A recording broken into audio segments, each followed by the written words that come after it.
This is beautiful and terrifying at the same time. Should I check it out? I said I wasn't gonna check it out, but I checked it out anyway. About 40 miles south of Yellowstone National Park are perhaps the most beautiful mountains in America. Bold claim? Yes. But if you ever see it in person, you will feel the same. These mountains rise 7,000 feet above the surrounding valley, formed over time by earthquakes, erosion, and glaciers. But of course, there has to be a catch for such beauty. And yes there is. Grizzly bears. Alright, first hike in bear country. Here we go. The second you enter the park, you see hundreds of signs that you are entering bear country. Black bears and grizzly bears make their home in these gorgeous mountains. It is estimated that there are around 700 grizzly bears in the area, making me feel quite uneasy about what I was about to do. Solo hike in bear country. So far, I've not been eaten. There are rules for how to handle bears.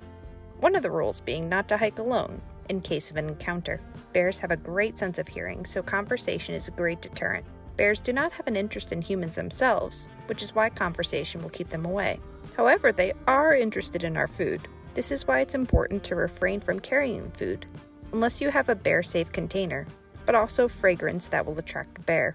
Hopefully there are no bears around the corner. No bears around the corner. I'm just talking in a low, even voice. Little sing-song voice. Oh, can't really see around the corner. It is important to note that on average in North America, only 11 people are killed by bears. But that does not mean you should leave your fate to favorable statistics. This is why you should enter into bear country prepared mentally and physically.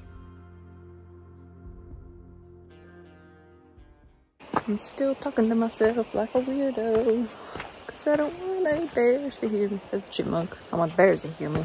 I don't want them not to hear me and be surprised, because that would be bad. Ooh, look at the view.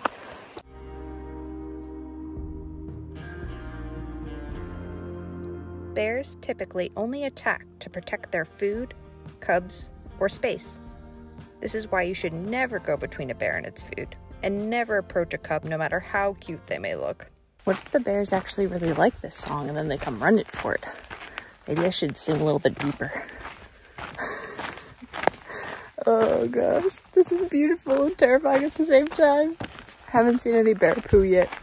Like, look at this, but there also could be bears in the trees. If you ever do encounter a bear, it is important to never run. A bear can and will beat you in a race, as they could run up to 35 miles per hour.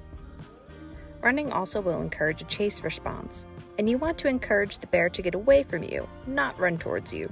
You want the bear to know you're human, so experts recommend talking in low, even tones to identify yourself, and slowly wave your arms above your head. High-pitched voices or screams may sound like prey, and you don't want the bear to think you're prey, so do your best Arnold Schwarzenegger impression.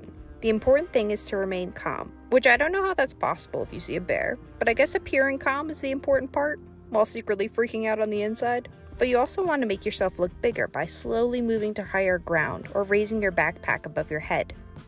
Never give a bear your food. This will encourage future encounters, and you don't want that to happen to your fellow human.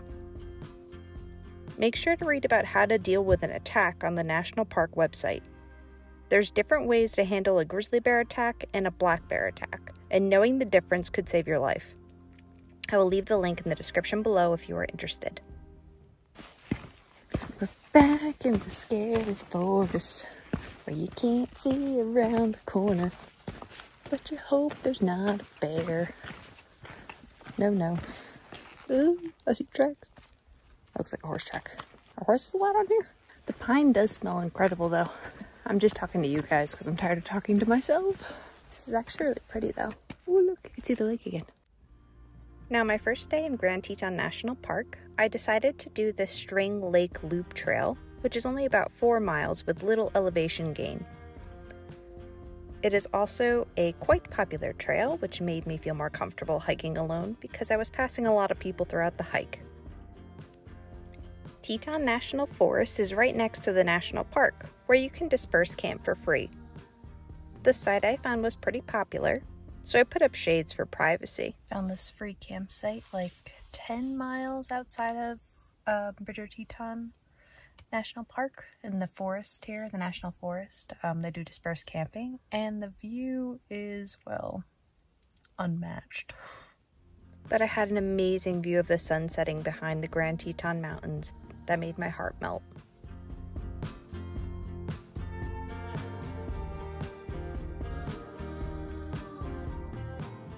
Good morning, I'm headed into Grand Teton National Park for the second time today, but today I'm going to face my fears and do a 10-mile hike into the mountains in grizzly territory. This may be a bad idea, I'm terrified of bears.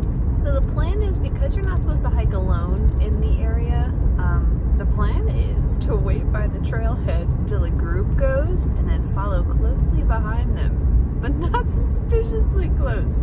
So that way I get like all their noise and they're like scaring the bears way ahead of me, and then I get to enjoy a hike. There's gonna be plenty of people on the trail. It's gonna be a gorgeous day today.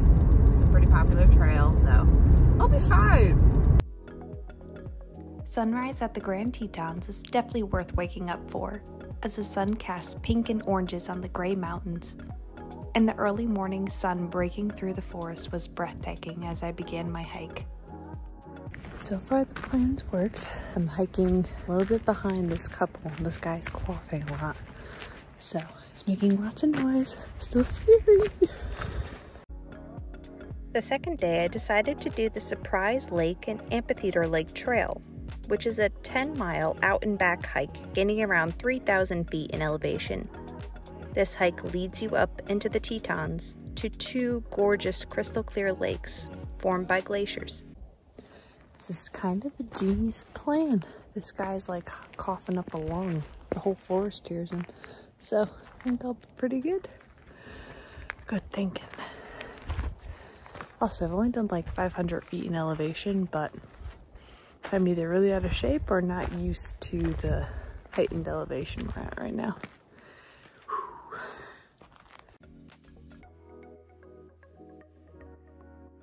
At first it was for safety, and now it's just embarrassing how many people are passing me. As you ascend up the mountain, you are granted a view of the sky blue Jenny Lake, which is popular for a variety of water activities and hikes. I am about 3.5 miles up. No bear sightings, no any sightings, just squirrels and chipmunks, knock on wood. Grand Teton National Park is home to all kinds of wildlife. I even saw a moose from the highway. I did not have a camera handy, so you'll just have to take my word for it.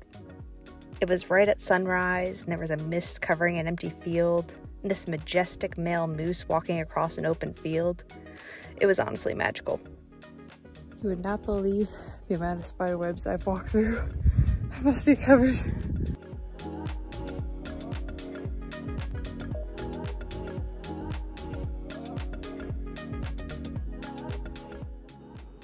This hike allows you access to two glacial lakes formed by glaciers that eroded the land and then melted, leaving behind freezing and crystal clear water.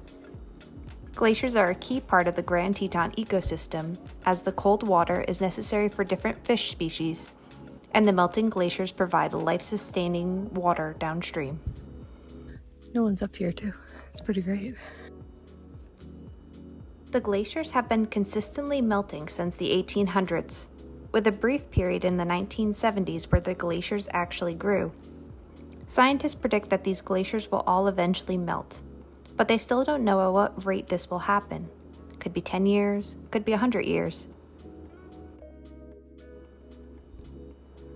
But if you do visit, you will be able to spot glaciers across the Teton Range, and I noticed them especially above the Surprise and Amphitheater lakes on this hike. And don't let the crystal clear water fool you. That water is frigid.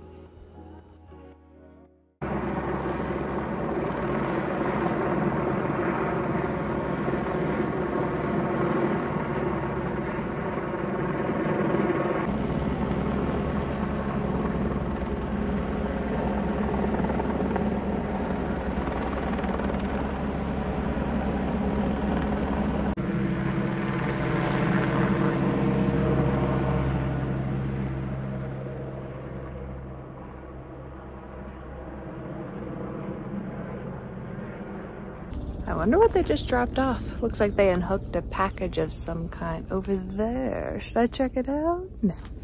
Leave it alone, Angie. Leave it alone.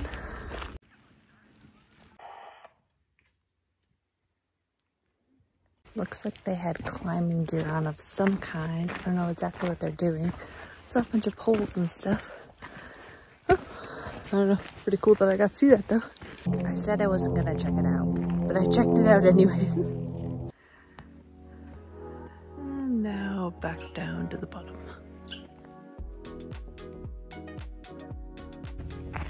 I've been chatting it up with everybody on the way back down. Everyone's like, oh, how much longer? And I'm like, it's gonna be forever. You're doomed. I'm just kidding. But yeah, it's been nice. I feel like the expert, unofficial park ranger. Okay, I'm done being cheesy. I'm sorry.